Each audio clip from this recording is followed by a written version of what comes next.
Haleluya, puji Tuhan, salam sejahtera bagi kita semua, keluarga besar GPDI LSD Magelang.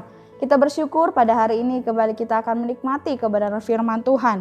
Dan judul firman Tuhan pada hari ini adalah menjadi berkat. Kita buka bersama di dalam Zakaria 8 ayatnya yang ke-13. Sekali lagi Zakaria 8 ayatnya yang ke-13, demikian bunyi firman Tuhan. Dan kalau dahulu kamu telah menjadi kutuk di antara bangsa-bangsa, hai kaum Yehuda dan kaum Israel, maka sekarang aku akan menyelamatkan kamu sehingga kamu menjadi berkat. Janganlah takut, kuatkanlah hatimu. Puji Tuhan, Bapak Ibu, saudara-saudari yang diberkati oleh Tuhan. Seperti yang kita tahu bersama bahwa 70 tahun masa pembuangan bangsa Yehuda dan Israel di Babel telah membuat hidup mereka menjadi sangat terpuruk. Mereka hidup di bawah penindasan dan mereka hidup di dalam penderitaan yang sangat berat. Kita bisa melihat di dalam ayatnya yang ke-10 apa saja yang dialami oleh bangsa-bangsa Israel dan Yehuda pada saat itu. Pada ayat yang 10 dikatakan di sana, tidak ada rezeki baik bagi manusia dan juga bagi binatang. Tidak ada keamanan karena banyaknya musuh yang menyerang mereka. Kemudian banyaknya juga terjadi pertengkaran di antara manusia. Jadi dari ketiga hal ini menunjukkan bagaimana kehidupan kaum Yehuda dan Israel pada saat itu sangat terpuruk. Mereka benar-benar hidup di dalam penindasan yang besar. Semua itu mereka alami, ya, kaum Yehuda dan Israel alami sebagai bentuk ganjaran daripada Allah. Allah mengganjar mereka, memberikan penderitaan ini bagi mereka karena kehidupan mereka yang tidak setia di hadapan Allah. Kita lihat di dalam ayat yang ke-14. Di sana Allah berfirman, sebab beginilah firman Tuhan semesta alam. Kalau dahulu aku telah bermaksud mendatangkan malapetaka kepada kamu ketika nenek moyang membuat aku murka dan aku tidak menyesal, firman Tuhan semesta alam. Jadi menunjukkan bahwa setiap ganjaran, penindasan, penderitaan yang dialami oleh kaum Yehuda dan Israel ini adalah karena perbuatan mereka yang membuat Allah murka, ya, membuat Allah marah sehingga mereka mengalami hal-hal buruk seperti ini. Namun Bapak Ibu saudara-saudari yang diberkati oleh Tuhan, meskipun Allah sudah murka terhadap umat-umatnya pada saat itu, namun Allah tetap mengasihi mereka. Dan pada akhirnya Allah kembali hadir. Allah kembali mau datang di tengah-tengah umatnya, di tengah-tengah kaum Yehuda dan Israel. Kita lihat di dalam ayat yang kedua sampai ayat yang ketiga. Di sana firman Tuhan demikian. Beginilah firman Tuhan semesta alam. Aku berusaha untuk Sion dengan kegiatan yang besar dan dengan kehangatan amarah yang besar. Beginilah firman Tuhan, aku akan kembali ke Sion dan akan diam di tengah-tengah Yerusalem. Yerusalem akan disebut kota setia dan gunung Tuhan semesta alam akan disebut gunung kudus. Ya, meskipun Allah sudah murka kepada mereka, tetapi karena kasihnya Allah kembali hadir di tengah-tengah umat-umatnya pada saat itu. Dan tindakan Tuhan memulangkan kaum Yehuda dan Israel dari pembuangan ke tanah perjanjian adalah sebagai tindakan penyelamatan Allah. Kita bisa melihat di dalam ayat yang ke-7 sampai ayat yang ke-8a. Bahkan di dalam ayat yang ke-8a firman Tuhan berkata demikian. Dan aku akan membawa mereka pulang supaya mereka diam di tengah-tengah Yerusalem. Allah kembali mau hadir di tengah-tengah umatnya. Oleh karena itu Allah membawa mereka, membawa kaum Yehuda dan Israel untuk kembali dari pembuangan kembali ke tanah perjanjian. Dan ketika kaum Yehuda dan Israel sudah kembali ke tanah perjanjian, ya, ada satu janji yang luar biasa yang Allah berikan bagi mereka. Apakah janji itu? Janji itu adalah bahwa mereka akan menjadi berkat. Bagaimana bisa kaum Yehuda dan Israel menjadi berkat? Sedangkan mereka adalah kaum yang baru saja pulang dari pembuangan. Dan itu karena perbuatan jahat mereka, karena kehidupan mereka yang tidak setia kepada Tuhan. Bahkan dikatakan bahwa mereka sudah menjadi kutuk bagi bangsa-bangsa lain. Sehingga bangsa-bangsa lain pun tidak senang dengan keberadaan umat-umat ini. Tetapi bagaimana mereka bisa menjadi berkat? Di dalam ayat yang ke-13 kita lihat bersama. Ayat yang ke-13. Dan kalau dahulu kamu telah menjadi kutuk di antara bangsa-bangsa, hai kaum Yehuda dan kaum Israel, maka sekarang aku akan menyelamatkan kamu sehingga kamu menjadi berkat. Alasan mengapa kaum Yehuda dan Israel bisa menjadi berkat adalah karena Allah yang telah menolong dan menyelamatkan mereka. Tentu seperti tadi yang saya sampaikan, kalau kita berpikir dengan logika kita, bagaimana mereka bisa menjadi berkat, sedangkan mereka baru saja menerima ganjaran karena perbuatan mereka yang tidak berkenan di hadapan Tuhan. Tetapi yang membuat mereka bisa menjadi berkat adalah karena Tuhan, karena Allah yang menolong mereka secara pribadi, yang menyelamatkan kehidupan mereka. Dan karena pertolongan dan keselamatan dari Tuhan inilah, maka mereka akan kembali berbuat bakti kepada Allah. Mereka akan kembali setia kepada Allah. Dan mereka akan bisa menjadi berkat. Seperti yang firman Tuhan sudah janjikan dalam kehidupan mereka. Dan juga karena pertolongan dan keselamatan daripada Tuhan, maka umat-umat Allah pada saat itu akan merasakan kembali kebaikan Tuhan, pertolongan Tuhan dalam kehidupan mereka.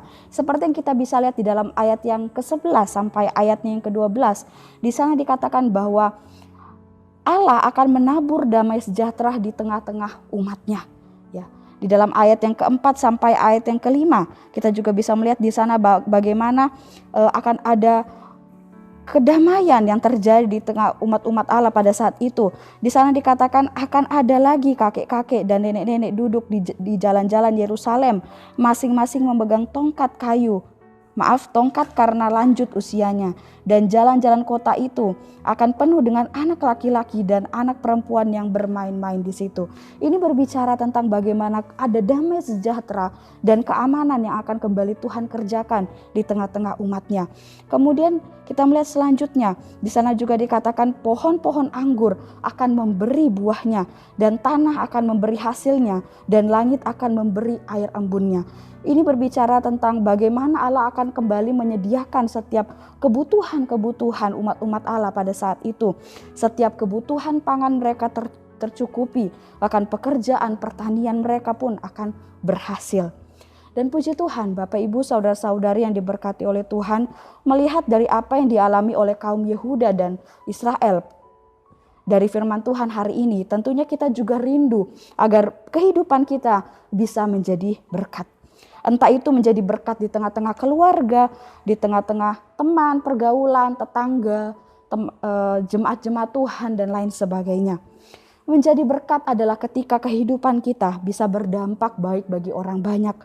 Kita bisa memberikan teladan yang baik dan benar dan juga memancarkan karakter Kristus melalui kehidupan kita.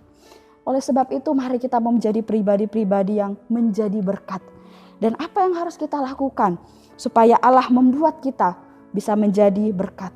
Seperti yang dijanjikan Allah kepada kaum Yehuda dan Israel seperti firman Tuhan pada hari ini. Kita melihat di dalam ayat yang ke-13 bagian B. Di sana firman Tuhan berkata, janganlah takut, kuatkanlah hatimu. Seperti bangsa Israel dan Yehuda, kita semua pernah berbuat salah di hadapan Tuhan. Tetapi karena kasih-Nya, karena kemurahan-Nya Tuhan, Dia telah mengampuni dan menyelamatkan kehidupan kita. Oleh sebab itu kita tidak perlu takut, kita tidak perlu khawatir, ya, dan tidak perlu berpikir bahwa kita tidak bisa berbuat baik, ya, kita tidak bisa menjadi berkat karena kekurangan kita. Yang harus kita lakukan adalah bagaimana kita selalu menguatkan hati, memotivasi diri kita untuk terus selalu dekat dengan Tuhan, melekat dengan Tuhan, menjauhi segala kejahatan-kejahatan. Dari situ kita akan mengerti kehendak Tuhan dalam kehidupan kita dan kita bisa menjadi tahu apa yang harus kita lakukan supaya kehidupan kita ini bisa benar-benar menjadi berkat. Menjadi berkat bagi sesama tentunya bukanlah sesuatu yang mudah, perkara yang gampang untuk dilakukan. Karena itu perlu keberanian dan kekuatan hati untuk melakukannya supaya kita tidak hanya melakukannya satu kali saja, tapi kita lakukan terus-menerus. Kemudian hal yang kedua yang kita lakukan supaya Allah membuat kita menjadi berkat. Kita lihat di dalam ayatnya yang ke-16 firman Tuhan berkata, inilah hal-hal yang harus kamu lakukan. Berkatalah benar seorang kepada yang lain dan laksanakanlah hukum yang benar. Hal yang kedua adalah bagaimana kita harus selalu berkata benar kepada sesama dan melaksanakan hukum yang benar yang mendatangkan damai. Dalam kehidupan kita sehari-hari, mulut adalah salah satu anggota yang paling sering kita gunakan apabila kita berbicara, ya berkomunikasi dengan sesama kita. Nah, apabila perkataan yang kita keluarkan bukanlah perkataan yang baik, ya tentunya di lingkungan masyarakat kita bisa dijauhi, kita tidak disenangi. Begitu juga dengan perbuatan atau tindakan kita. Jika kita tidak melaksanakan hukum Allah, perintah-perintah Allah, dan melanggar hukum yang berlaku di negara kita akan berdosa di hadapan Allah dan kita pun akan menerima sanksi dari pemerintah. Dengan begini kita tidak akan bisa menjadi berkat bagi sesama, justru menjadi batu sandungan. Oleh sebab itu untuk bisa menjadi berkat, kita harus selalu mengeluarkan perkataan-perkataan yang baik, perkataan yang membangun, memotivasi, menguatkan. Dan juga tindakan kita haruslah selalu sesuai dengan kebenaran firman Tuhan. Sehingga dari perkataan kita dan dari tindakan kita bisa menjadi berkat dan mendatangkan damai bagi sesama kita. Kemudian hal yang ketiga, apa yang harus kita lakukan supaya Allah membuat kita menjadi berkat. Di dalam ayatnya yang ke-17. Janganlah merancang kejahatan dalam hatimu seorang terhadap yang lain, dan janganlah mencintai sumpah palsu. Hal ini berbicara tentang bagaimana kita mengasihi sesama kita. Jangan sampai kita menyimpan dendam kepada sesama hingga membuat kita ingin balas dendam. Karena inilah yang disebut dengan merancangkan kejahatan. Sumpah palsu pun berbicara tentang ketidakjujuran atau kebohongan. Entah itu di hadapan Allah ataupun di hadapan sesama kita. Seperti yang Tuhan katakan di dalam ayat yang ke-17 tadi, bahwa Ia benci kepada kejahatan dan sumpah palsu. Kita harus selalu terbuka di hadapan Allah dan selalu memperkatakan hal-hal yang benar, hal-hal yang sesuai dengan fakta, sesuai dengan kenyataan. Kita juga bisa melihat di dalam ayat yang ke-19, bagian yang ke-B, di sana dikatakan, maka cintailah kebenaran dan damai. Dari sini Allah memerintahkan kita supaya kehidupan kita wajib untuk selalu mencintai kebenaran dan damai. Dengan begitu barulah kehidupan kita benar-benar bisa menjadi berkat bagi sesama kita dimanapun dan kapanpun kita berada. Puji Tuhan, Bapak Ibu saudara-saudari yang diberkati oleh Tuhan, untuk bisa menjadi berkat. Mari kita memohon pertolongan dan kekuatan daripada kuasa Roh Kudus. Karena hanya dari Roh Kuduslah yang bisa menuntun kita, membimbing kita untuk benar-benar melakukan setiap firman Tuhan dan membawa kehidupan kita menjadi berkat bagi sesama kapanpun dan dimanapun kita berada. Puji Tuhan, mari kita akhiri renungan hari ini dengan sama-sama berdoa. Segala puji syukur, hormat, kemuliaan kami persembahkan kepadamu Tuhan. Engkau Allah kami yang baik, Engkau Allah kami yang luar biasa. Kami bersyukur buat keberadaan firman-Mu pada hari ini. Firman-Mu yang menjadi kekuatan berkat dalam kehidupan kami.